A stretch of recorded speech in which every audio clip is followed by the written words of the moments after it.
السلام عليكم يا شباب. هنتكلم النهاردة عن حاجة بتحصل جوانا كل يوم من غير ما نحس. الحاجة دي اسمها سيلر ادابتيشن، يعني تأقلم الخلية. معناها ان لو حصل اي مشكلة في مثلا الجسم او في اي عدوى، الخلية تقول لك انا هتصرف بس بطريقتي. يعني ايه كلمه سيلر ادابتيشن؟ السيلر ادابتيشن قلت لك معناه تاقلم الخليه، فده عباره عن رد فعل طبيعي، وده بيكون امن من الخليه تجاه ان هي تعرضت لمشكله. مثلا المشكله دي ممكن تكون ان هي تعرضت لحمل زايد، ممكن تكون اتعرضت لضغط، ممكن تكون اتعرضت لنقص اكسجين، ممكن تكون اتعرضت لاشعاع، او ممكن تدخين، الناس اللي بيدخنوا. الخليه هنا مش بتموت، لا، هي بتحاول تغير شكلها وتغير تصرفها عشان خاطر تتكيف مع البيئه الجديده. بس خلي بالك، لو الضغط ده زاد عليها فبالتالي ممكن تتحول لخليه سرطانيه وتقول لك انا مش لعبه وهتحول لخليه سرطانيه.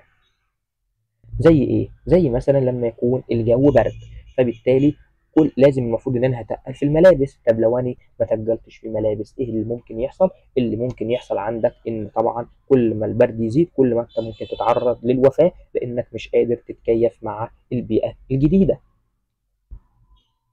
بعد كده ايه الانواع الاساسيه للتاقلم؟ اول نوع معايا اسمه الهايبر تروفي. يعني ايه هايبر تروفي؟ هايبر تروفي معناها ان الخليه حجمها بيزيد، زي مثلا واحد كان رفيع وبالتالي بيتخن، فمعناه ان هو وزنه بيزيد. بعد كده المصطلح الثاني معايا اسمه هايبر بليجيا، معناها ان الخليه بتتكاثر فبتزيد في العدد. بعد كده المصطلح اللي بعد كده اسمه اتروفي، يعني معناها ان حصل ضمور تماما في الخليه وبالتالي مش هتأدي وظيفتها. عند المصطلح الرابع اسمه ميتابليجيا، معناها ان الخليه تتحول لنسيج اخر. اخر مصطلح معايا اسمه الديسبليجيا، ان الخليه برضه تتحول لنسيج، ولكن هنا بتكون المرحله ما قبل السرطانيه. اول حاجه معايا نتكلم عن الهايبرتروفي. قلنا ان الهايبرتروفي معناه ان الخليه حجمها بيزيد. اديني مثال على كده. الخليه اولا حجمها بيزيد نتيجه تصنيع البروتين. مثال على كده لما الشخص الرياضي يروح الجيم، فبالتالي بيلعب جيم، فبالتالي عضلاته بتكبر، فبالتالي معنى كده ان الخليه حجمها زاد. ده مثلا اول مثال في الشخص الرياضي. تاني حاجه ممكن تحصل بسبب مرض. المرض ده مثلا زي الاشخاص اللي عندهم الضغط، فبالتالي الضغط لما بيبقى عالي فبالتالي القلب عشان يضخ الدم جامد فبالتالي بيبدا يضخه باقصى قوه، فبيحصل المشكله عندك في مين؟ في البطين الايسر، فبالتالي بيحصل فيه ان هو يتضخم، ولكن هنا المشكله بتبقى مرضيه وليست طبيعيه. بعد كده ممكن يحصل معايا طبعا يحصل في الرحم اثناء الولاده. بعد كده المصطلح الثاني معايا اسمه الهايبربليجيا. هايبربليجيا معناها ان الخليه حجمها الخليه عددها بيبدا يزيد. الخليه هنا مش بتكبر ولكن بتكتر، فعددها هو اللي بيزيد.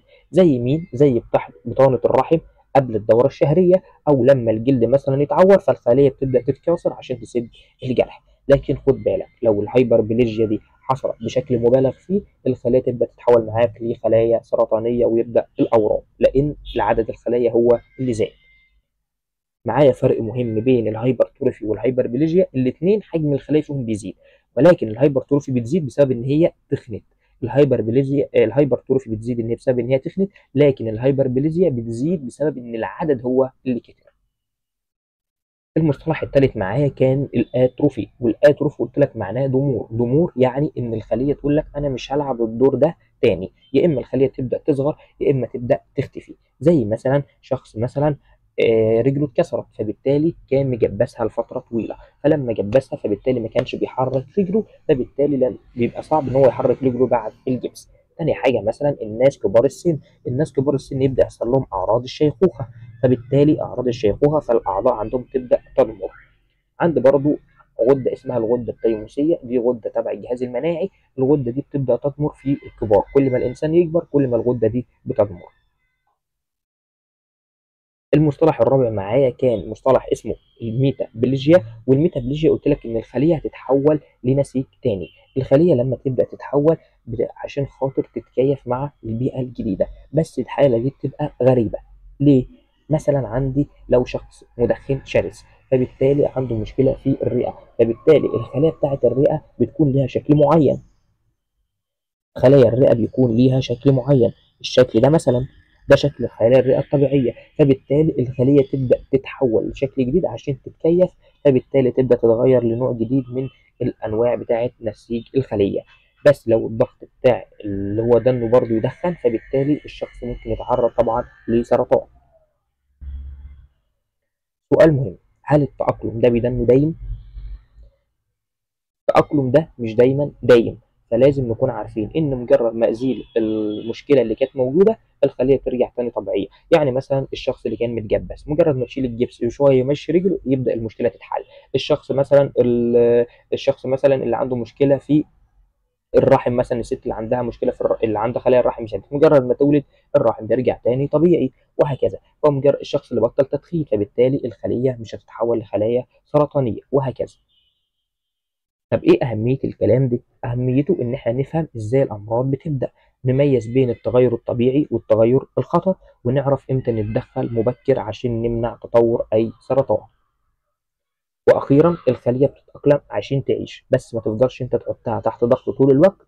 واللي فاهم سيلر ادابتيشن كويس قادر يفهم تطور الامراض ويمنع المشاكل الكبيره من بدري.